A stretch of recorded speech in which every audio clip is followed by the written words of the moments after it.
নমস্কার বন্ধুরা, welcome to I study পড়তে সবাইকে স্বাগত। তো এরপরে আমরা ইউনিট 20-র পরে, ইউনিট 20 এটা ছিল, সেটা হচ্ছে সার্ভে মেথড। সার্ভে মেথডের পরে আমরা ইউনিট 21-এ যেটা হচ্ছে সার্ভে ডিজাইন নিয়ে আমরা দেখবো সার্ভে ডিজাইন আমাদের কি বলতে চেয়েছে। তার আগে আমরা যেটা নিয়েছিলাম সার্ভে রিসার্চ বলতে আমরা যেটা বোঝাই একটা সিস্টেমেটিক এবং comprehensive collection of the information from a given population on a given subject. তার মানে আমরা কোনো একটা সাবজেক্টের ওপরে আমরা ওই পপুলেশনটার ওপরে কোনো একটা পপুলেশনের কোনো একটা সাবজেক্টের ওপরে আমরা বিভিন্ন টাইপের ইনফরমেশন আমরা গ্যাদার করছিলাম। তো সেইখানে যেটা হচ্ছে সার্ভে মেথডের পরে সার্ভে ডিজাইনে এসে কী করছে, সার্ভে মেথড তো আমরা জানলাম।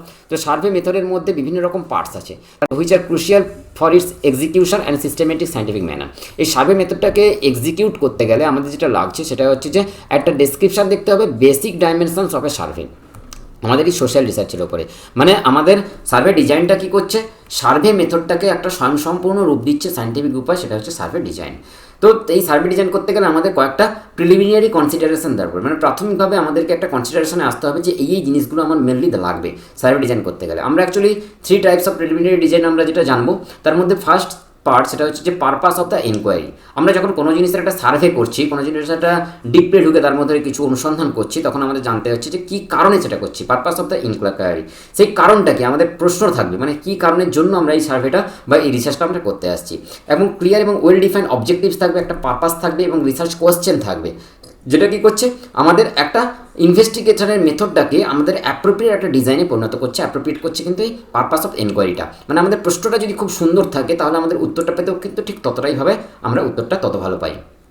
নেক্সট আমাদের যেটা লাগবে সেটা হচ্ছে যে population on which the survey is focused. যেটা আমরা বলেছিলাম সেটা হচ্ছে সার্ভেটা করছে একটা আমাদের পপুলেশনের তার একটা সাবজেক্টের উপরে। তাই পপুলেশন যেটা আমাদের লাগবে সেই পপুলেশনটাকে আমাদের কিন্তু স্পেসিফাই হতে হবে যার উপরে আমরা স্টাডি করছি।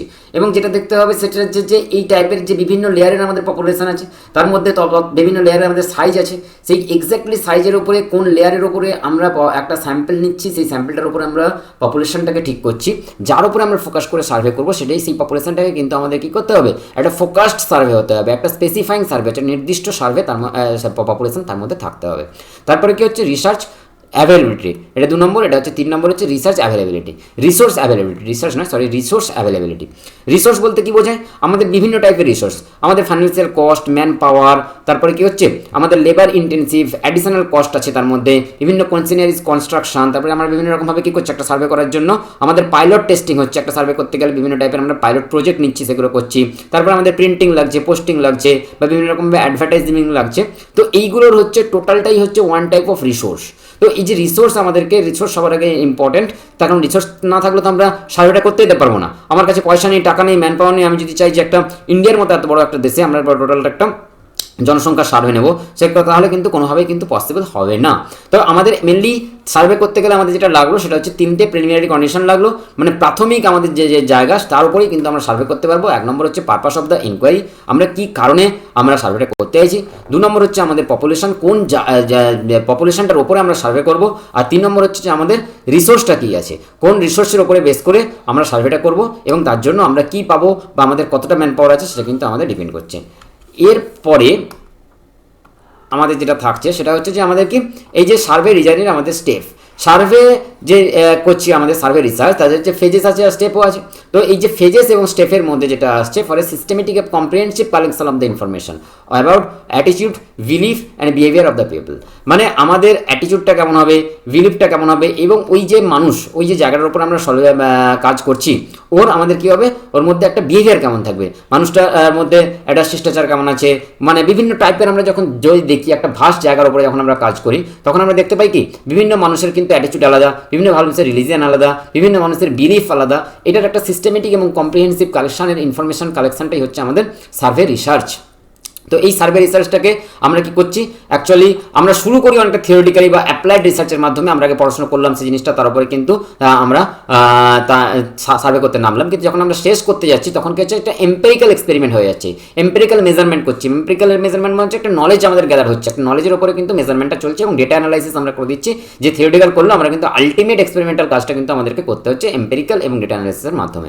তো আমাদের এই যে সার্ভে রিসার্চটাকে স্টেজকে আমরা বা ফেজকে আমরা 3টে ভাগে আমরা ভাগ করতে পারি।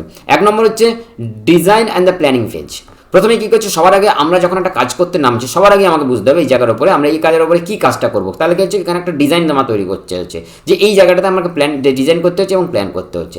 তারপরে 2 নম্বরে আমরা কি করবো, সেটা হচ্ছে যে ডেটা কালেকশন পেজ। এই প্ল্যান করার পরে এবারে এর ভেতরে যে আছে এর কাছ থেকে কি করলাম, আমরা ডেটাটাকে কালেক্ট করতে থাকলাম, ডেটাটাকে কালেক্ট করলাম। তারপরে এই যে ডেটা কালেকশন যেটা হয়ে গেল, ডেটা কালেকশনটাকে সেটা কি করছে, data analysing and the report. এই 3টে ফেজে আমাদের মেন কাজ হবে।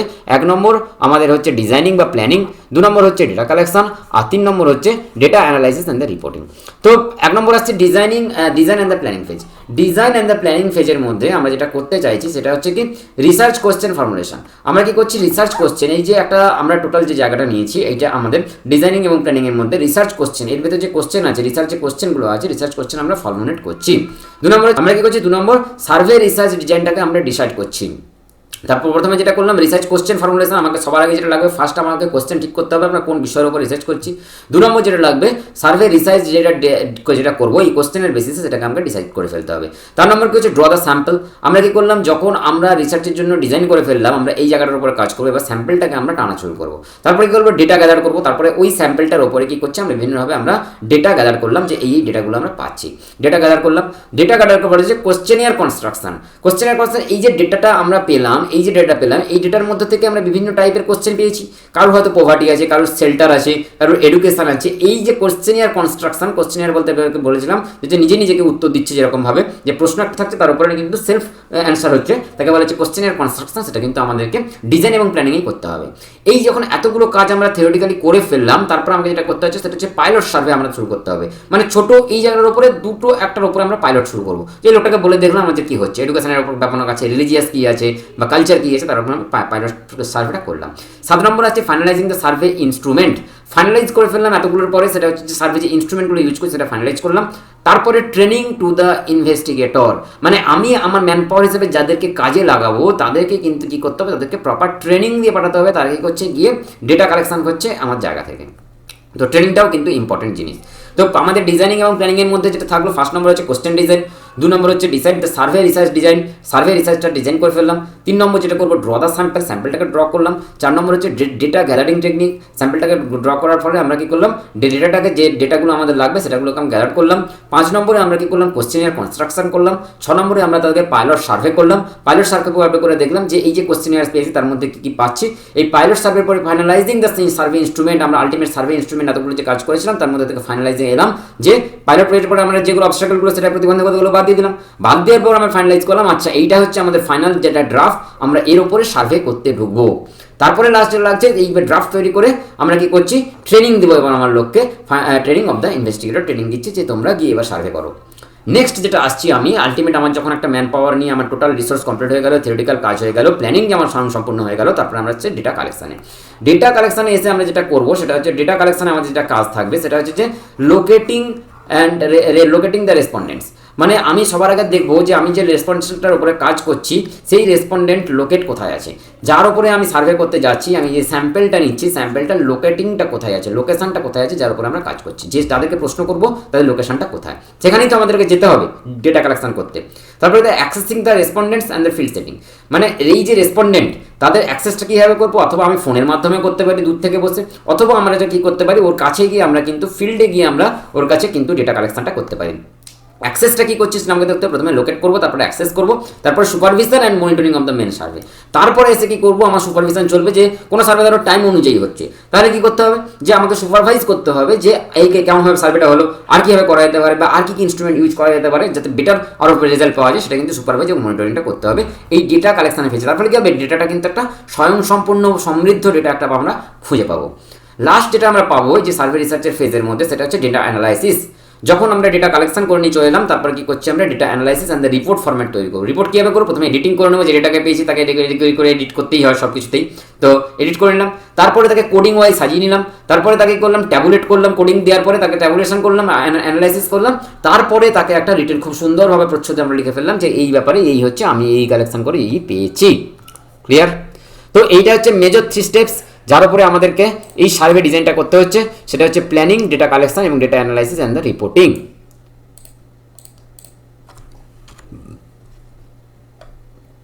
এবারে আমরা আসছি, যেটা আমরা বললাম সেটা হচ্ছে যে ফার্স্ট যেটা স্টেপ ছিল সেটা হচ্ছে যে আমরা কীভাবে ফর্মুলেটিং অফ রিসার্চ কোশ্চেন, আমাদের রিসার্চে কোশ্চেন, এই যে কোশ্চেন আমাদেরকে খুবই একটা ইন্টারেস্টিং জিনিস, এই কোশ্চেন কীভাবে ফর্মুলেট করবো রিসার্চ ডিজাইনের জন্য। ফার্স্ট স্টেপ, সবার প্রথমে স্টেপ এটা। আর এটা আমাদেরকে একটা সবচেয়ে যেটা বড় ব্যাপার সেটা হচ্ছে মেজর গোল প্রবলেম আমাদের তৈরি করছে, যে অবজেক্টিভ অফ দ্য স্টাডি, আমরা কী কারণে এই স্টাডিটা করছি।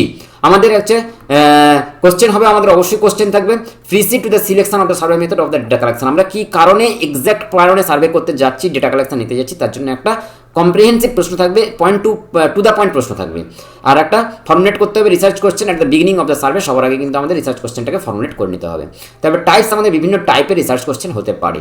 তো আমাদের বিজ্ঞানী ছিলেন অ্যাকর্ডিং টু দ্য ডেভিড ডিফিনাস বলে একজন বিজ্ঞানী ছিলেন, বলেছেন যে we can delineate different type kind of the questions.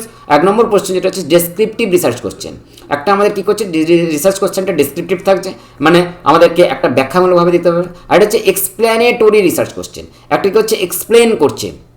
ডেসক্রিপটিভের মধ্যে এবং এক্সপ্লেনের মধ্যে একটু পার্থক্য আছে, তো কী কী পার্থক্য সেটা আমরা আরও ভালো বুঝতে পারবো ডেসক্রিপটিভ টাইপের মধ্যে। ইট is difficult to focus on the descriptive question, আমরা ডেসক্রিপটিভ এবং এক্সপ্লেনেটরি, এক্সপ্লেন মানে হচ্ছে যে একটা জিনিসকে এক্সপ্লেন করছে, আর ডেসক্রিপটিভ মানেও কিন্তু হচ্ছে একটা জিনিসকে ডিসক্রিপটিভ, বাট দুটো কথার মধ্যে এক্সপ্লেন করাটা একটু ফাস্ট কথা, আর ডেসক্রিপটিভটা একটু নেগেটিভ কথা, মানে ছোটো কথা। একটা জিনিসকে ছোটোভাবে ডেসক্রিপ্ট করতে পারি, কিন্তু এক্সপ্লেন যখন করছি, এক্সপ্লেন কথাটা মানে হচ্ছে কি, মানে অনেকটা বিস্তারিত হবে, তখন এটা কিন্তু ব্রড সেন্সে আমরা ইউজ করছি। তো ডেসক্রিপটিভ প্রশ্ন এরকম হতে পারে, what is the time frame of interest, শুধু আমি দেখো টাইম ফ্রেমটা চেয়েছি, 5 বছর, 10 বছর, 15 বছর শেষ করবো। What is the geographical location of interest, আমি একটা জিওগ্রাফিক্যাল লোকেশন কিন্তু বেড়া দিয়ে বেঁধে দিচ্ছি। তারপরে হচ্ছে প্যাটার্ন অফ দ্য সাবগ্রুপ একটা গ্রুপের মধ্যে যে সাবগ্রুপ আছে তার প্যাটার্নটা কেমন। What aspect of the topics you are interested, কোন টপিকের উপর ইন্টারেস্ট, আমাদের কিন্তু ভ্যারাইটি জিনিসের উপর ইন্টারেস্ট থাকে না, পার্টিকুলার কোনো টপিকের উপর ইন্টারেস্ট থাকে। How abstract in your interest, তোমার ইন্টারেস্টটা বা আপনার ইন্টারেস্টটা কতটা অ্যাবস্ট্রাক্ট, এগুলো হচ্ছে ডেসক্রিপটিভ প্রশ্নের ভেতরে থাকছে। আর আমাদের এক্সপ্লেনেটরি রিসার্চের মধ্যে প্রশ্ন করেছে, what I am trying to explain, আমি কি এক্সপ্লেন করতে চাইছি, এটা হচ্ছে এক্সপ্লেনটা অনেকটাই একটা বড় ব্যাপার, এক্সপ্লেন করতে চাইছি কি। What are the possible causes, কী কী কারণ থাকতে পারে এই এক্সপ্লেনেশনের, what causes will I explore, কী কী কারণ আমরা এক্সপ্লোর করবো। What are the possible mechanism, বিভিন্ন টাইপের মেকানিজম কী কী হতে পারে। প্রত্যেকটা প্রশ্নের মধ্যে কিন্তু একটা ভাস্ট ব্যাপার আছে, একটা মানে বৃহত্তর জায়গা থেকে, একটা ওপর থেকে আমরা একটা জিনিস দেখতে চাইছি, সেটা হচ্ছে যে এক্সপ্লেন কীভাবে করছে, একটা বিস্তারিত ব্যাপার, সেটা হচ্ছে এক্সপ্লেনেটরি রিসার্চ কোশ্চেন। তো বোঝা গেল আমাদের মেনলি দু টাইপের প্রশ্ন আছে রিসার্চ কোশ্চেনের মধ্যে। ফার্স্ট স্টেপ হচ্ছে রিসার্চ কীভাবে আমরা কোশ্চেন ফর্মুলেট করছি, তার মধ্যে হচ্ছে descriptive type of research question.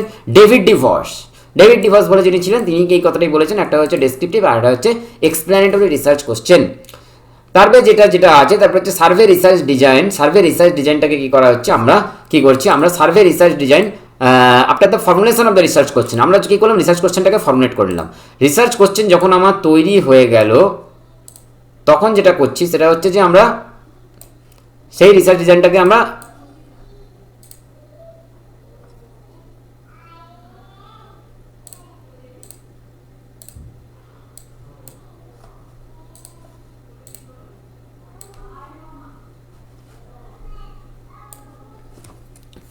কেন after the formulation of the research কোশ্চেনটা যখন ফর্মুলেট হয়ে গেল, আমরা তারপরে কি করছি, we decide the type of the design to employ.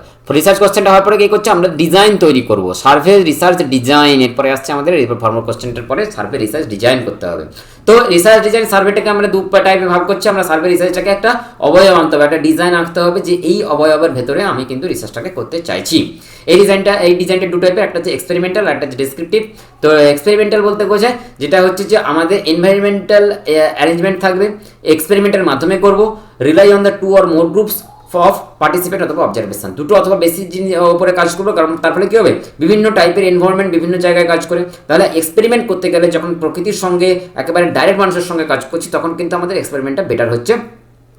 এবার কি হচ্ছে, when a randomly constituted groups of 100 children is compared 3 times, মানে আমি কি করলাম, একটা স্কুলের কি করেছি, 100 চিলড্রেনকে আমরা এখানে একটা 100 চিলড্রেনের কি করছে 3 সময়ে নিচ্ছি, একটা হচ্ছে জানুয়ারি মাসে, একটা হচ্ছে জুন মাসে, একটা হচ্ছে ডিসেম্বর মাসে বা অক্টোবর নভেম্বর মাসে। তারপরে হচ্ছে 3টে টাইমে তাদের কিন্তু 3 টাইমস কি করলাম, তাদের একটা আমরা র্যান্ডমলি তাদের একটা ডেটা কালেকশন করলাম। তো এইটাকে কি বলা হচ্ছে, তাদের উপরে একই জিনিসের উপরে আমরা কিন্তু 2 অথবা 3টে গ্রুপের উপরে এক্সপেরিমেন্ট করছি, তো সেইটাকে বলা হচ্ছে এক্সপেরিমেন্টাল ডিজাইন।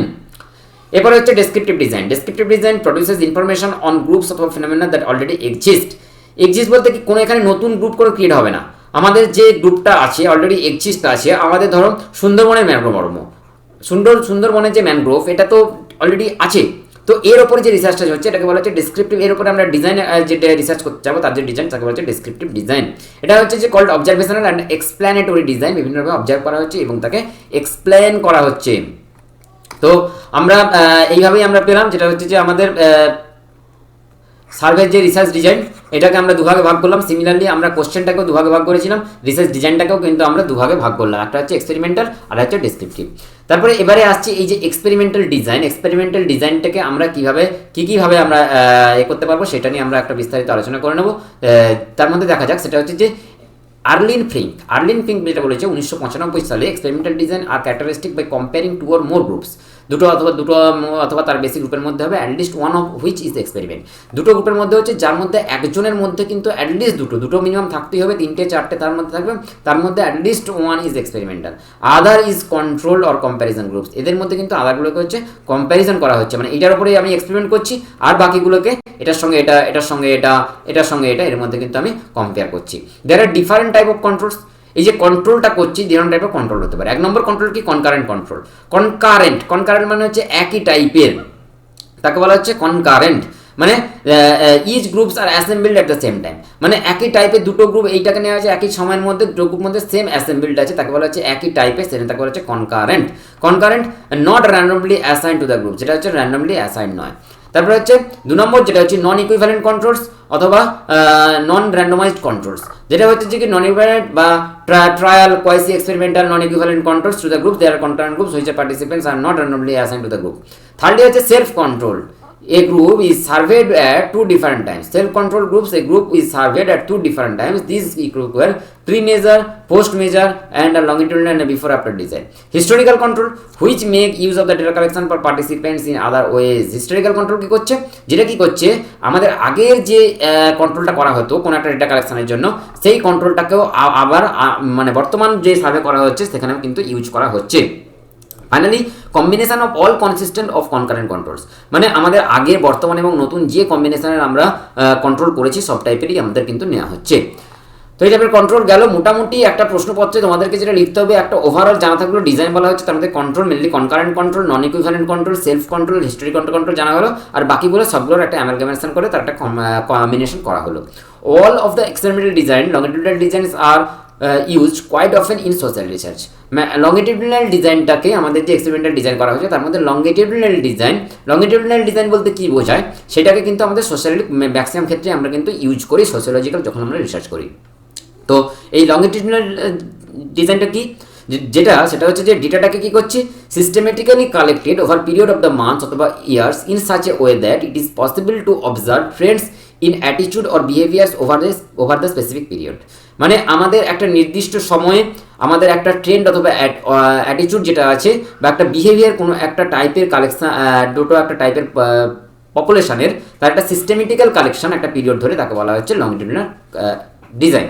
মানে মধ্যে কথা লংগিটিউডিনাল ডিজাইন বলতে আমরা বুঝবো একটা পপুলেশন, এই পপুলেশনের মধ্যে একটা স্পেশাল একটা জায়গা যাদের আমরা বিহেভিয়ার বা বিভিন্ন রকম ক্যারেক্টারিস্টিক্স বা বিভিন্ন রকম অ্যাটিটিউড আমরা স্টাডি করব এবং তার কাছ থেকে ডেটা কালেক্ট করব সিস্টেমেটিক্যাল পিরিয়ডে ওভার অফ দ্য টাইম সিরিজটা মেনলি এখানে ইম্পর্টেন্ট। মানে 1 মাস অন্তর করতে পারি, 1 সপ্তাহ অন্তর করতে পারি, 6 মাস অন্তর করতে পারি, 1 ইয়ার অন্তর করতে পারি। এই যে systematical collection over a period of the time, systematical time আসছে সেটাকে বলা হচ্ছে লংগিটিউডিনাল ডিজাইন। তো এই যে লংগিটিউডিনাল ডিজাইন এটাকে আমরা ট্রেন্ড স্টাডিজ এবং প্যানেল স্টাডিজ এই দুভাগে আমরা কিন্তু ভাগ করতে পারি। তো লংগিটিউডিনাল ডিজাইন আমরা পেলাম এক্সপেরিমেন্টাল ডিজাইন থেকে।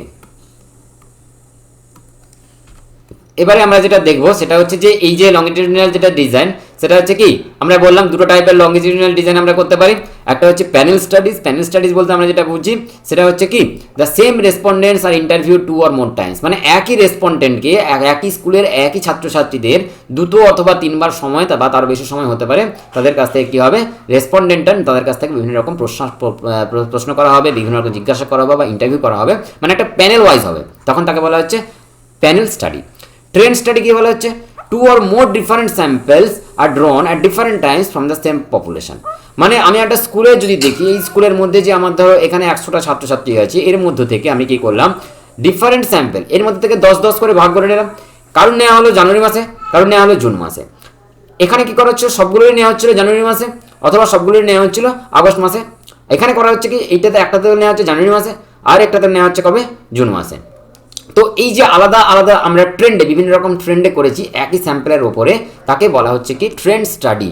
তাহলে লংগিটিউডিনাল ডিজাইন দুটোই কিন্তু আমরা টাইমে করছি। সবার আগে যেটা ইম্পর্টেন্ট ছিল সেটা হচ্ছে over a period of time, systematically collected data. তো সেখান থেকে আমরা একটা টাইম পেলাম। এই টাইমের ভেতরে যেটা পেলাম সেটা হচ্ছে প্যানেল স্টাডি বলতে, সেটা হচ্ছে যে আমরা দুটো একই স্যাম্পলের ভেতরের দুটো অথবা তিনটে টাইমসের ভেতরে ইন্টারভিউ করছি। আর এখানে হচ্ছে একই স্যাম্পলের ডিফারেন্ট পপুলেশনের ভেতরে দুবার অথবা তিনবার আমরা কী করছি, সেটা হচ্ছে আমরা ডেটা কালেকশন করছি। নেক্সট আসছে সেটা হচ্ছে example of the panel study and trend study, যেটা তোমাদের একেবারে ইগনোর বইতে যেটা দেওয়া ছিল সেটা তোমরা একটু দেখে নেবে যে এক্সাম্পল কীভাবে দেওয়া হয়েছে। এখানে যেটা করা হয়েছে সেখানে হচ্ছে যে ইলেকশন অফ দ্য ভোটার্স কার কার কীভাবে করা হচ্ছে সেটাও তোমরা কিন্তু একবার পয়েন্টে বুঝতে পেরে যাবে। আমি তাও স্টুডেন্টের মাধ্যমে এটা কিন্তু আমরা বুঝিয়ে দিলাম। এবার আসছি অ্যাডভান্টেজ। অ্যাডভান্টেজ বলতে যেটা বোঝায় being able to interview the same respondents repeatedly over a period of the time over most of the times to see its characteristic over a thinking অথবা অ্যাটিটিউড। মানে হচ্ছে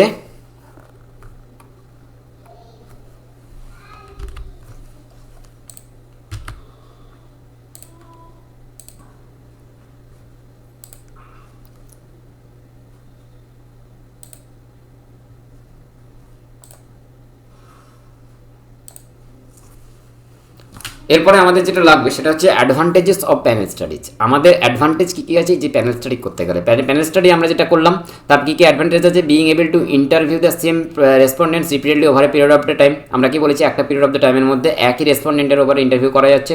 তার ফলে কী হচ্ছে, to see if change occurs in their thinking অথবা attitude. যখন তাদের মধ্যে থিঙ্কিং বা অ্যাটিটিউডের মধ্যে একটা কোনো পার্থক্য দেখা দেবে তখন কিন্তু আমরা সেটা বুঝতে পারবো।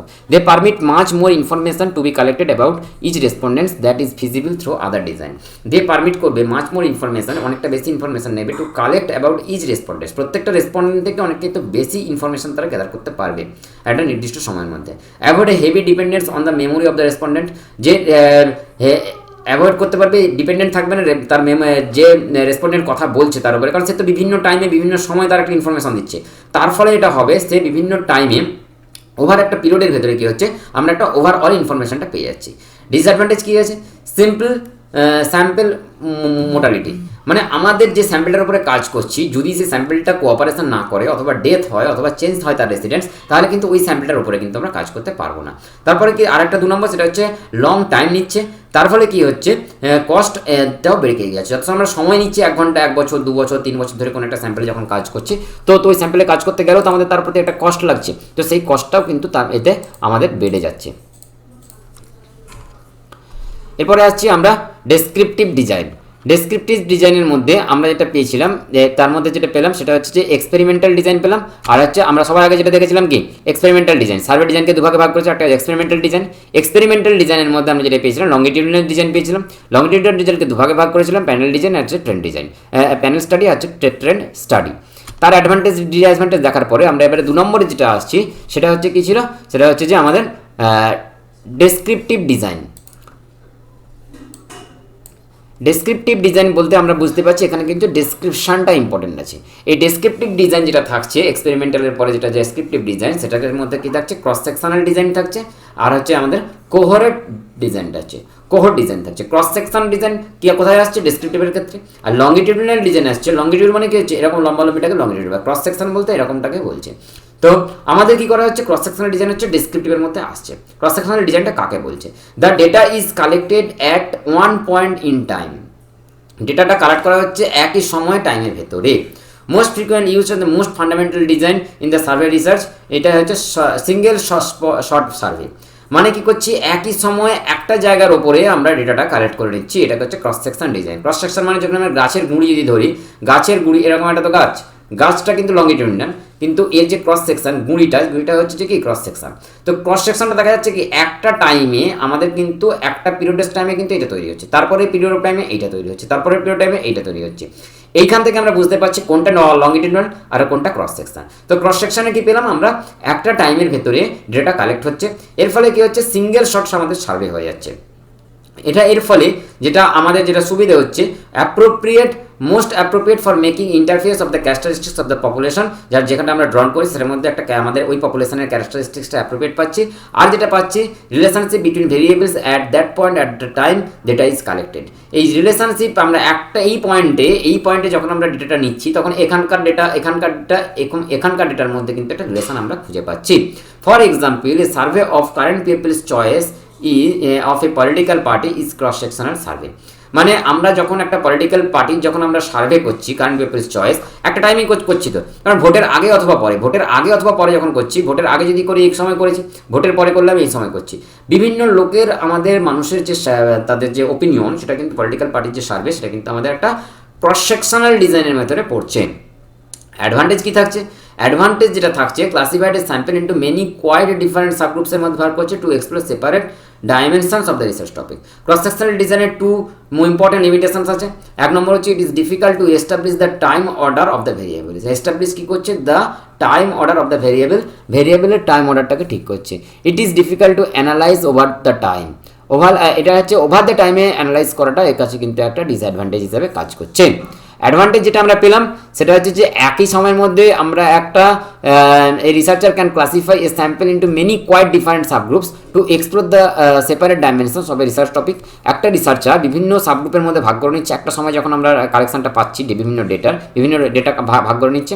আর লিমিটেশন যেটা যাচ্ছে সেটা হচ্ছে যে ওভার অফ দ্য পিরিয়ডে আমরা এটা করতে পারছি না। তারপরে কি আছে? কোহর্ট ডিজাইন বলতে বোঝায় this forward looking prospective and design provides the data about the change in specific population. এটা কি হচ্ছে? আমাদের স্পেসিফিক পপুলেশনের যে চেঞ্জ হচ্ছে, অ্যাবাউট দ্য চেঞ্জ হচ্ছে যেটা ফরওয়ার্ড লুকিং পার্সপেক্টিভ ডিজাইন, মানে অলওয়েজ একটা মোর ইম্প্রুভমেন্ট একটা ডিজাইন আছে। এটা হচ্ছে can be retrospective, backward over time. যখন আমি ফরওয়ার্ড যাচ্ছি, ফরওয়ার্ড যেতে গেলে এইটা যদি ফরওয়ার্ডের পয়েন্ট হয়, মুভিংয়ে তোমার ব্যাকওয়ার্ড পয়েন্টও আছে, তাহলে কোহর্ট ডিজাইনের ক্ষেত্রে কিন্তু আমার ব্যাকওয়ার্ড পয়েন্টের ওপরেও কিন্তু একটা আমরা স্পেসিফিক চেঞ্জ যেটা দেখতে পাচ্ছি এই পিরিয়ড থেকে এই পিরিয়ডের ভেতরে, সেই চেঞ্জটা কিন্তু আমরা কোহর্ট ডিজাইনে খুঁজে পাচ্ছি। For example, such a group of the person is diagnosed 10 years ago with a disease X. If you survey their medical records to the present time, you are using a retrospective cohort. মানে আমি 10 জন কি করলাম, 10 বছর আগে একজন লোকের কি করেছিলাম, একটা রোগ আমরা দেখেছিলাম, সেই রোগটার বর্তমান অবস্থায় কী আছে মেডিকেল রেকর্ড আমরা যখন দেখতে যাচ্ছি ওই লোকটার ক্ষেত্রে, তখন কি হচ্ছে আমাদের এই পাস্টের উপরে আসতে হচ্ছে। এই ডিজাইনটাকে বলা হচ্ছে কোহর্ট ডিজাইন। এটা হচ্ছে ডেসক্রিপটিভ ডিজাইনের ভেতরে পড়ছে এই দুটো ডিজাইন, একটা হচ্ছে ক্রস সেকশনাল ডিজাইন আর একটা হচ্ছে কোহর্ট ডিজাইন। তারপরে আমরা যেটা পাচ্ছি সেটা হচ্ছে স্যাম্পলিং ডিজাইন। স্যাম্পলিং ডিজাইন বলতে কী বোঝায়? After survey design has been selected, survey design যখন আমার সিলেক্ট হয়ে গেল, প্রথমে আমি কী করছিলাম, কোশ্চেন করেছিলাম, তারপরে কী করলাম, আমি ডিজাইন সিলেক্ট করলাম। ডিজাইন যখন আমি সিলেক্ট করছি, তারপরে আমি আসছি যেখানে যেটা আমাদের ছিল মেনলি, সেটা হচ্ছে যে আমাদের এখানে ফার্স্ট নম্বর যেটা পেলাম সেটা হচ্ছে যে আমরা কোশ্চেন ঠিক করলাম, রিসার্চ কোশ্চেন ফর্মুলেটেড। 2 নম্বর হচ্ছে কি ডিসাইড সার্ভে রিসার্চ ডিজাইন নিয়ে আলোচনা করলাম এতক্ষণ পর্যন্ত। একটা হচ্ছে কি ছিল আমাদের, একটা হচ্ছে ডেসক্রিপটিভ আর একটা ছিল সেটা হচ্ছে যে আমাদের এক্সপেরিমেন্টাল। এবার এক্সপেরিমেন্ট করতে গিয়ে আমরা যখন দেখলাম এক্সপেরিমেন্টের মধ্যে লংজিটিউডাল ডিজাইন পেলাম। তো এরপরে আমরা যেটা পাচ্ছি সেটা হচ্ছে ড্র দ্য স্যাম্পল। আমাদেরকে এখানে 3 নম্বর যেটা পয়েন্ট আছে আমরা দেখতে পাচ্ছি সেটা হচ্ছে ড্র দ্য স্যাম্পল। আমাকে স্যাম্পলটাকে ড্র করতে হবে যে আমি এই স্যাম্পলটার উপরে কাজ করছি। তো এই যে স্যাম্পল আমরা ড্র করেছি, এই স্যাম্পল ড্রটা আমার আসছে স্যাম্পলিং ডিজাইনের ক্ষেত্রে। এই যে স্যাম্পলিং ডিজাইন করলাম আমরা, ড্র যখন করে ফেলেছি, তখন আমাদেরকে দেখতে হবে after survey design has been selected a sampling plan must be chosen. Survey design যখন আমাদের হয়ে গেল তখন আমাকে স্যাম্পলিং করতে হবে কোন কোন ডিজাইনের মধ্যে আমরা কাজ করব। বেসিক টার্মস ইন স্যাম্পলিংয়ের কিছু বেসিক টার্মস আছে সেটা আমরা জেনে নেব। প্রথমে আসছি যেটা স্যাম্পলিং এলিমেন্ট, মানে যে এলিমেন্টের উপরে আমরা কাজ করছি, যে ইউনিটের উপরে আমরা কাজ করছি, যে পপুলেশনটার উপরে আমরা কাজ করছি, একটা রিটেন ডকুমেন্টস আছে, অর্গানাইজেশন আছে, সিম্বলিক মেসেজ আছে, সোশ্যাল অ্যাকশন আছে, তাই সেইগুলোকে বলা হচ্ছে আমাদের স্যাম্পলিং এলিমেন্ট। পপুলেশন বলতে যার উপরে আমরা কাজ করছি, আমাদের যে ইউনিভার্স তাকে বলা হচ্ছে পপুলেশন। স্যাম্পলিং রেশিও বলতে বোঝায় the ratio of the size of the sample to the size of the total target population, মানে আমাদের এই টোটাল টার্গেট পপুলেশনের উপরে এই সাইজটার উপরে কাজ করেছি, তাই এই সাইজটা ডিভাইড বাই যে আমার টোটাল পপুলেশন যদি এ হয় আর এই সাইজটা যদি বি হয়, তাহলে বি বাই এ, এইটাকে বলা হচ্ছে স্যাম্পলিং রেশিও। তারপরে হচ্ছে কি স্যাম্পলিং ফ্রেম বলতে বলেছে একটা স্পেসিফিক আমরা একটা লিস্ট তৈরি করছি, রিসার্চার কি করে একটা স্পেসিফিক লিস্ট তৈরি করে যার উপরে কি করছে আমরা স্যাম্পলটাকে কাজ করাচ্ছি পপুলেশনের উপরে, তাকে বলা হচ্ছে কি আমাদের স্যাম্পলিং ফ্রেম। তারপরে প্যারামিটার অ্যান্ড প্যারামিটার বলতে কি আমরা বিভিন্ন রকমভাবে ক্যারেক্টারিস্টিক্স আছে একটা পপুলেশনে, সেই ক্যারেক্টারিস্টিক্সগুলোকে আমরা একটা প্যারামিটারে ভাগ করছি। Any characteristics of the population is a parameter. This is use information of the sample that is statistics. এই যে ইনফরমেশনটাকে আমাদের ফর স্যাম্পলের যে ইনফরমেশনটা নিচ্ছে তাকে বলা হচ্ছে static to estimate population parameter. Sampling error, sampling error কি হচ্ছে? Not necessary the result of mistake made by the sampling procedure. Sampling যখন প্রসিডিওর হচ্ছে, স্যাম্পলিং এরর যেটা বলতে বোঝায়, স্যাম্পলিং প্রসিডিওর করার সময় যে এটা নেসেসারি নয় যে আমি শুধু ভুল করছি, মিস্টেক করলেই যে তার এরর হবে সেরকম নয়। বাট আমরা যে বিভিন্ন ভ্যারিয়েশন যখন নিচ্ছি, বিভিন্ন রকম একটা টাইমে যখন একটা জিনিসের উপর যখন স্যাম্পলিং করছি মানে সার্ভে করছি, তখন কি হচ্ছে variation occurs due to the chance of selection. মানে এই 4টে স্যাম্পলের মধ্যে দেখা গেল এইটা থেকে নিলাম, এটা নিলাম, এই দুটো নিলাম না, এই যে নিলাম না এর কাছ থেকেও কিন্তু স্যাম্পলিং এরর বলা যেতে পারে। তো ক্লিয়ার? তো এইভাবে আশা করা যায় মোটামুটি স্যাম্পলিং ডিজাইন সম্বন্ধে একটা আলোচনা করা গেল। এরপরে আসছি কি কি টাইপ আছে স্যাম্পলিং ডিজাইনের। স্যাম্পলিং ডিজাইনের মধ্যে যেটা টাইপ আছে সেটা ফার্স্টে যেটা দেখে নেবো সেটা হচ্ছে যে 1 নম্বর হচ্ছে probability sampling design. Probability sampling design আমরা যেটা জানবো সেটা হচ্ছে যে প্রবাবিলিটি স্যাম্পলিং ডিজাইন হচ্ছে এটা স্ট্যাটিস্টিক্যাল বেসিস। এটা স্ট্যাটিস্টিক্যাল বেসিস হচ্ছে probability sampling design.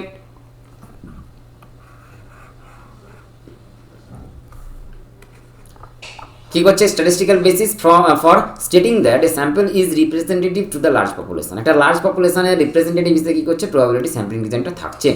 Every element in the population has a known chance to B include in the sample. মানে আমাদের এই টোটালটার ভেতরে প্রত্যেকটা এলিমেন্টেরই একটা প্রবাবিলিটি আছে এই স্যাম্পলে অংশগ্রহণ করার, বা এদেরকেও আমাদের বিভিন্ন ইনফরমেশন চাওয়া হতে পারে। প্রত্যেকটা এলিমেন্টকে আমাদের কিন্তু ইনফরমেশন চাওয়া হতে পারে। আর এখানে কি আছে? Every element of target population has a non zero probability being included in the study sample. মানে করা হবে না এরকম নয়, প্রত্যেককে কিন্তু অবশ্যই এখান থেকে প্রবাবিলিটি থাকছে যে প্রত্যেকের চান্স আছে যে একেও তুলতে পারে, একেও তুলতে পারে, তাকেও তুলতে পারে। নন প্রবাবিলিটি কি হচ্ছে? We do not know where an element of the population has equal chance of being selected। মানে আমরা এটা জানি না নন প্রবাবিলিটির ক্ষেত্রে যে এই এলিমেন্টটাকে তুলতে হতে পারে কি নাও পারে, এটাকে হয়তো নাও পারতে পারে, এটাকে হয়তো নাও পারতে পারে। যেহেতু প্রবাবিলিটি নেই পাওয়ার, তাকে বলা হচ্ছে নন প্রবাবিলিটি স্যাম্পল ডিজাইন।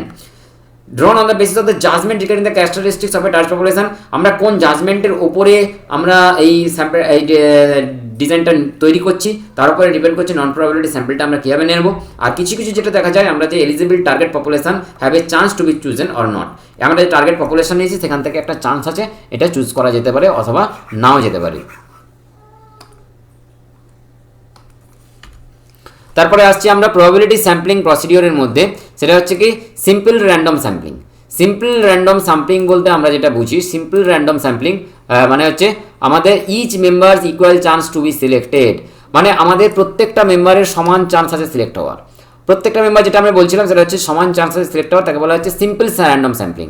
এটা হচ্ছে সবচেয়ে মেথড এবং যার মাধ্যমে কিন্তু আমাদের স্যাম্পলিংটা করা হয়। সেটা হচ্ছে যে প্রত্যেকটা মেটেরিয়ালস একটা আমরা যখন প্রত্যেকটা পপুলেশন নিচ্ছি তার মধ্যে প্রত্যেকটা যে কি থাকছে ইউনিট থাকছে, প্রত্যেকটা ইউনিটের কিন্তু তার একটা সিলেকশনের একটা অ্যাডভান্টেজ আছে, চান্স আছে। আর তার 2 নম্বর আসছে সিস্টেমেটিক স্যাম্পলিং। মানে হচ্ছে যে এই modified version of the simple random sampling. Simple random যে স্যাম্পলিংয়ে তার একটা মডিফাইড ভার্সন, মানে প্রত্যেকটা তো চান্স আছে কিন্তু তার একটা সিলেকশন আছে। সিলেকশন বলতে আমরা বুঝতে পারি যে হয়তো কোনো এজ বেসিসে কাউকে হয়তো ফার্স্ট নেওয়া হলো, হয়তো কারোর এফিসিয়েন্সি বেসিসে নেওয়া হলো, কিন্তু তার একটা সিলেকশন প্রসিডিওর থাকবে, সেটাকে বলা হচ্ছে সিস্টেমেটিক স্যাম্পলিং। তারপরে আমরা যেটা পাচ্ছি সেটা হচ্ছে স্ট্র্যাটিফাইড স্যাম্পলিং। স্ট্র্যাটিফাইড স্যাম্পলিং বলতে বোঝায় আমরা কি করব, একটা হোমোজেনিয়াস গ্রুপের মধ্যে আমরা কি করে দেবো, একটা পপুলেশনটাকে ভাগ করে দেবো। একটা পপুলেশনকে আমরা বিভিন্ন হোমোজেনিয়াস গ্রুপে ভাগ করে দেবো। এই যে প্রত্যেকটা গ্রুপে ভাগ করলাম তাকে বলা হয় স্ট্র্যাটা। এই যে স্ট্র্যাটায় ভাগ করেছি, এই স্ট্র্যাটা থেকে আমরা যে স্ট্র্যাটা বা স্ট্র্যাটাম বলা হচ্ছে, এই স্ট্র্যাটাম সেখান থেকে আমাদের একটা চান্স থাকবে তাদেরকে সিলেক্ট করার, সেটা তাকেই বলা হচ্ছে স্ট্র্যাটিফাইড স্যাম্পলিং। আরেকটা হচ্ছে কি ক্লাস্টার স্যাম্পলিং। ক্লাস্টার স্যাম্পলিং বলতে বোঝায় সেটা হচ্ছে যে widely employed probability sample design. মানে এই ক্লাস্টার স্যাম্পলিংয়ের ক্ষেত্রে আমরা কি করছি, প্রথমে আমরা যেটা কি করছি ওয়াইড একটা বড় একটা ব্যাপার নিচ্ছি, তার ভেতর থেকে এমপ্লয়েড প্রবাবিলিটি স্যাম্পল ডিজাইন, মানে একটা বড় জায়গার থেকে আমরা কিন্তু সেখান থেকে চুজ করছি কাদেরকে আমরা তুলবো এবং কাদের মধ্যে থেকে আমরা স্যাম্পলিং করবো। It address two problems first the lack of good sampling frame. কারণ যখন আমরা ক্লাস্টার নিচ্ছি স্যাম্পলিং ফ্রেমটা আমাদের বড় হয়ে যাচ্ছে। আর 2 নম্বর হচ্ছে যে কস্ট ইনভলভড ইন রিসার্চিং। এইসব স্যাম্পলের ক্ষেত্রে কিন্তু আমাদের মধ্যে একটা কস্ট ইনভলভ হয়ে যাচ্ছে। তারপরে কি আছে আমাদের cluster sampling is used in the large survey, যেটা আমি বললাম, যেটা হচ্ছে বড় একটা যখন কোনো ইউনিটের ভেতরে আমরা কাজ করতে যাচ্ছি, তাহলে স্কুল, তারপরে হচ্ছে ক্লাসরুম, টিচার, স্টুডেন্ট, একটা জোন, তারপরে এর ভেতরে যখন আমরা কাজ করতে যাচ্ছি তখন কিন্তু আমাদের ক্লাস্টার স্যাম্পলিংটা লাগছে। তো 5 নম্বরে আমরা যেটা পাচ্ছি সেটা হচ্ছে যে স্টেজ স্যাম্পলিং। এটা হচ্ছে যে একটা বলতে পারে যে একটা ক্লাস্টার স্যাম্পলিং এর একটা মডিফাইড ভার্সন, যেটা কি করা হচ্ছে যে আমরা সেভারাল স্টেজের ভেতরে এই ক্লাস্টার স্যাম্পলিংটাকে করছি, বিভিন্ন স্যাম্পলিংটাকে বিভিন্ন স্টেজের ভেতরে করছি, যাকে বলা হচ্ছে আমাদের ক্লাস্টার স্যাম্পলিং। কোনো সময় আমরা শীতকালে করলাম, কোনো সময় আমরা গ্রীষ্মকালে করলাম, বা বিভিন্ন রকম টাইম ফ্রেমে আমরা ভাগ করে দিলাম, তখন সেইটাকে বলা হচ্ছে আমাদের ক্লাস্টার স্যাম্পলিং এর একটা স্টেজ, তাকে বলা হচ্ছে স্টেজ স্যাম্পলিং। এরপরে আসছি আমাদের নন প্রবাবিলিটি স্যাম্পলিং প্রসিডিউর। আমাদের প্রবাবিলিটি, নন প্রবাবিলিটি কি বলেছি, যার মধ্যে কোনো প্রবাবিলিটি থাকবে না যে চুজ হবে, এই যে এই স্যাম্পলটি যে চুজ হবে সেরকম কোনো এক্সপেকটেশন থাকবে না। যেমন ফার্স্টেই আসছি অ্যাক্সিডেন্টাল অথবা কনভেনিয়েন্ট স্যাম্পলিং। অ্যাক্সিডেন্টাল অথবা কনভেনিয়েন্ট স্যাম্পলিংকে যে বলা হয় man on street survey. Accident আমাদের রাস্তাতেই হয়, ম্যান অন স্ট্রিট সার্ভে এটাকে আমাদেরকে বলা হয়ে থাকে। এইখানে কি করা হচ্ছে, এখানে হচ্ছে যে আমাদের রাস্তায় অ্যাভেলেবেল আছে, আমাদের যে কেসটা বা ইন্ডিভিজুয়াল যে পপুলেশনটাকে নিয়ে আমরা কাজ করছি বা রাস্তায় বা মার্কেটে আমাদের অ্যাভেলেবেল আছে, এবং তার উপরে বেস করে আমরা রিকোয়ার্ড স্যাম্পল সাইজটাকে আমরা নিয়ে নিচ্ছি। এটা হচ্ছে can produce ineffective highly unprecedented samples and not in recommended. Such sample is cheap quick although bias and error with the plenty. An example of the survey of the kind interviews television programme conduct on the street. মানে হচ্ছে যে আমরা রাস্তায় ধরো television যে প্রোগ্রামগুলো হচ্ছে, বিভিন্ন পথনাটিকা, বিভিন্ন যে স্ট্রিট প্রোগ্রামগুলো হয়, তার ভিতরে আমরা কিছু টাইপের লোককে পাই। একটা রাস্তায় পথে চলায় কি হচ্ছে, ভ্যারাইটিস লোক চলে যাচ্ছে, কারো ইন্টারেস্ট থাকলে যাচ্ছে, কারো ইন্টারেস্ট থাকলে যাচ্ছে না। 1000 জনের মধ্যে হয়তো দেখা গেলো 10 জন গেল, তাহলে কি হচ্ছে এর মধ্যে চিপ হয়ে যাচ্ছে, মানে খুব একটা সস্তাতেই হচ্ছে, কারণ খুব একটা বেশি কস্ট ইফেক্টিভ রাস্তাতেই করলেই দেখছে 1000 জনের মধ্যে 10 জন তো দেখছে, কিন্তু কি হচ্ছে এর মধ্যে অনেক এরর থাকছে, বায়াসনেস থাকছে, ইনএফেক্টিভ থাকছে, আর রেকমেন্ড করা যাচ্ছে না, কারণ যার ইচ্ছা হবে দেখবে, যার ইচ্ছা হবে দেখবে না। তাকে বলা হচ্ছে অ্যাক্সিডেন্ট অথবা কনভেনিয়েন্ট স্যাম্পলিং, যেটা হচ্ছে এখানে কোনো প্রবাবিলিটিও নেই যে কে দেখবে কে দেখবে না, যে কেউ এসে দেখতে পারো, কারণ এই পার্সনটার উপরে কার যদি ইচ্ছে না করে সে কিন্তু নাও দেখতে পারে, তাকে বলা হচ্ছে man on the street survey. Next আসছে তারপরে হচ্ছে কোটা স্যাম্পলিং। কোটা স্যাম্পলিং বলতে বোঝায় সেটা হচ্ছে রিসার্চাররা যেটা করেছে একটা কোটাতে আমাদেরকে ভাগ করে দিয়েছে। তো আমাদের বিভিন্ন রকম ক্যাটাগরি আছে আমাদের সমাজে, বিভিন্ন রকম কোটা আছে, কাস্ট কোটা আছে, বা আমরা রিজার্ভ কোটা আছে, বা আমরা কি করতে পারি ইয়ঙ্গার ওল্ডার কোটা আছে, ট্রেনে যেমন ইয়ঙ্গার ওল্ডার থাকে, সমাজে যেমন মুখিয়ে থাকে মেন ওমেন আছে। আমাদের এই যে আমাদের কোটাতে ভাগ করে দিচ্ছি, তাদের এই যে কোটার যে আলাদা আলাদা বিভিন্ন ভ্যারিয়েশনে আমরা আগে থেকে সমাজ থেকে ওদের বিভক্ত করে দিচ্ছি, ওল্ডের ওপরে রিসার্চ করব, অথবা আমরা ইয়ংয়ের ওপরে রিসার্চ করব, অথবা আমরা চাইল্ডের ওপরে রিসার্চ করব, এটাকে বলা হচ্ছে কোটা স্যাম্পলিং। এর ফলে কি হচ্ছে এখানে ওল্ডের যখন রিসার্চ করছি বা মেনের ওপরে যখন রিসার্চ করছি, মেনের ওপরে কি হচ্ছে ওল্ডও থাকছে ইয়ংও থাকছে, তো কোনো বাধ্যবাধকতা নেই শুধু ইয়ংকে থাকতে হবে। তো সেইভাবেই আমরা কিন্তু এটাকে নন প্রবাবিলিটি স্যাম্পলিংয়ের ভেতরে ফেলছি। তারপরে 3 নম্বর কি আছে, 3 নম্বর হচ্ছে পারপাসিভ অথবা জাজমেন্টাল স্যাম্পলিং। মানে আমাদের কি পারপাস অথবা কি জাজমেন্ট আছে তার উপরে ডিপেন্ড করে যাচ্ছে, আমরা যে জাজমেন্টটাকে আগে থেকে সিলেক্ট করে রাখছি, যে আমরা এই জাজমেন্ট, এই কেস, এই স্পেসিফিক পারপাসের উপর আমাদের মাইন্ডে সিলেক্ট হয়ে আছে, মানে আগে থেকে প্রি অকুপাইড একটা থিঙ্কিং আছে যার উপরেই আমরা কিন্তু এই স্টাডিটা করবো বা স্যাম্পলিংটা নেবো, তাকে বলা হচ্ছে পারপাসিভ অথবা জাজমেন্টাল স্যাম্পলিং। 4 নম্বর হচ্ছে ডাইমেনশনাল স্যাম্পলিং। ডাইমেনশনাল স্যাম্পলিং বলতে বোঝায় various factors of the interest in the population আছে, তার মধ্যে থেকে আমরা অ্যাটলিস্ট 1 রেসপন্ডেন্টস আমরা নিচ্ছি যে ডাইমেনশনের উপর আমরা কাজ করবো। আমাদের সমাজে বিভিন্ন টাইপের ডাইমেনশন আছে, বিভিন্ন টাইপের আমাদের ভ্যারাইটিস কোয়ালিটির লোক আছে, কিন্তু সব কোয়ালিটির লোকের উপরে আমরা রিসার্চ করবো না বা স্যাম্পল সার্ভে করবো না, যে ডাইমেনশনটার উপরে আমরা করছি তাকে বলা হচ্ছে ডাইমেনশনাল স্যাম্পলিং। 5 নম্বর হচ্ছে স্নোবল স্যাম্পলিং। স্নোবল স্যাম্পলিংটা একটা মজার ব্যাপার, নামটাই হচ্ছে স্নোবল। স্নোবল বলতে যেটা বোঝায়, যে কনসেপ্টটা এসছে আমাদের স্নোবল থেকে, যখন আমরা স্নো যেটাকে আমরা বলছি স্নো বা বরফ, আমরা স্নোবলটাকে কি করি, স্নো বরফটাকে যদি আমরা কোনো একটা পিচের ওপরে বা বরফের ওপরে আমরা অনেকক্ষণ ধরে ওটাকে গড়াতে থাকি, দেখা যায় বলটাকে ক্রমশভাবে বাড়তে থাকে, কারণ এই যে নিচের যে স্নোটা আছে এগুলোও কিন্তু এর সঙ্গে যোগ হতে থাকে। তো এইটাকে বলা হচ্ছে স্নোবল স্যাম্পলিং। স্নোবল স্যাম্পলিংটা কখন করা হয়, যখন আমরা একটা স্যাম্পলিং বা সার্ভে করছি আমাদের কার মধ্যে, কোনো রিলেটিভের ভেতরে বা বন্ধুদের ভেতরে কি হচ্ছে, একটা বন্ধু তার একজনকে স্যাম্পলিং করলো, তার একটা বন্ধু আরেকজনকে বললো, তার কাছ থেকে একটা হলো, তার ফলে কিছু দেখা যাচ্ছে যে এই সার্ভেটা আমাদের বাড়তে আছে, ফ্রেন্ডশিপ নেটওয়ার্কের ভেতরে সার্ভেটা বাড়তে আছে, তখন এটাকে বলা হচ্ছে চেন রেফারেল সিস্টেম করছে, রেপুটেশনাল স্যাম্পলিং বলা যাচ্ছে এটাকে। এখানে কি হচ্ছে আইডেন্টিফাইড কিছু লোকজনের উপরে আমরা একটা নেটওয়ার্কিং সিস্টেম তৈরি করেছি, তার ভেতরে আমরা এই সার্ভেটা করছি, তাকে বলা হয় যাকে এই স্যাম্পলিংটাকে, তাকে বলা হচ্ছে স্নোবল স্যাম্পলিং। আমাদের বিভিন্ন রিলেটিভের মধ্যে হয়ে থাকে, প্রফেশনাল অ্যাসোসিয়েশনের চ্যাট গ্রুপসের মধ্যে কিন্তু এই স্যাম্পলিংটা হয়। তো বোঝা গেল। আর লাস্ট যেটা আছে বাট নট দ্য লিস্ট, সেটা হচ্ছে স্যাম্পল সাইজ। আমরা টোটাল যে পপুলেশন, পার্টিকুলার কোনো একটা ক্যারেক্টারিস্টিক্সটাকে নিয়ে তারপরে আমরা একটা সাইজ নির্ভর করে যে সাইজের উপরে আমরা এই স্যাম্পলটাকে আমরা বা পপুলেশনের উপরে আমরা সার্ভেটা করি তাকে বলা হচ্ছে স্যাম্পল সাইজ। তো আপাতত রিসার্চ ডিজাইনে এই কটাই জিনিস আছে। আরেকবার আমি একটু বলে দিচ্ছি, সেটা হচ্ছে যে নন প্রবাবিলিটি স্যাম্পলিং, আর নন প্রবাবিলিটি স্যাম্পলিং ভিতরে পড়ছে রিসার্চ ডিজাইন। 1 নম্বর বলা হচ্ছে ডেসক্রিপটিভ ডিজাইন, আর 2 নম্বর হচ্ছে এক্সপেরিমেন্টাল ডিজাইন। এই এক্সপেরিমেন্টাল ডিজাইন কে এবং তার মধ্যে থাকছে কি, এক্সপেরিমেন্টাল ডিজাইনের মধ্যে লংজিটিউডাল ডিজাইন থাকছে, তার মধ্যে কন্ট্রোল থাকছে। লংজিটিউডাল ডিজাইন হচ্ছে টাইমের উপরে হচ্ছে, আর লংজিটিউডাল ডিজাইনের মধ্যে ভাগ করা হয়েছিল প্যানেল স্টাডি, ট্রেন্ড স্টাডি। আর ডেসক্রিপটিভ যেটা বলেছিলাম তার মধ্যে থাকছে ক্রস সেকশনাল ডিজাইন আর হচ্ছে কোহর্ট ডিজাইন, এই দুটো থাকলো। আর তার আগে যেটা পড়লাম সেটা হচ্ছে যে স্টেজ এবং phases of the survey research. আমরা সার্ভে রিসার্চে কী কী স্টেজ পেলাম, একটা হচ্ছে design and the planning phase, 2 নম্বর হচ্ছে ডেটা কালেকশন ফেজ, আর 3 নম্বর হচ্ছে data analysis and the reporting phase. তো আর ফার্স্টে যেটা সবার আগে দেখেছিলাম সেটা হচ্ছে সার্ভে ডিজাইনের 3টে প্রিলিমিনারি কন্ডিশন আছে। একটা হচ্ছে প্রশ্ন জিজ্ঞেস করতে হবে সবার আগে, পারপাস অফ দ্য ইনকোয়ারি, কী কারণে আমরা সার্ভেটা করতে যাচ্ছি। 2 নম্বর হচ্ছে পপুলেশন, কার উপরে সার্ভেটা করবো। আর 3 নম্বর হচ্ছে রিসোর্স অ্যাভেলেবিলিটি, কোন রিসোর্সের উপর আমরা সার্ভেটা করবো। এটাই আপাতত আজকের ক্লাসে। Thank you for listening my lesson. দেখা হচ্ছে নেক্সট ক্লাসে।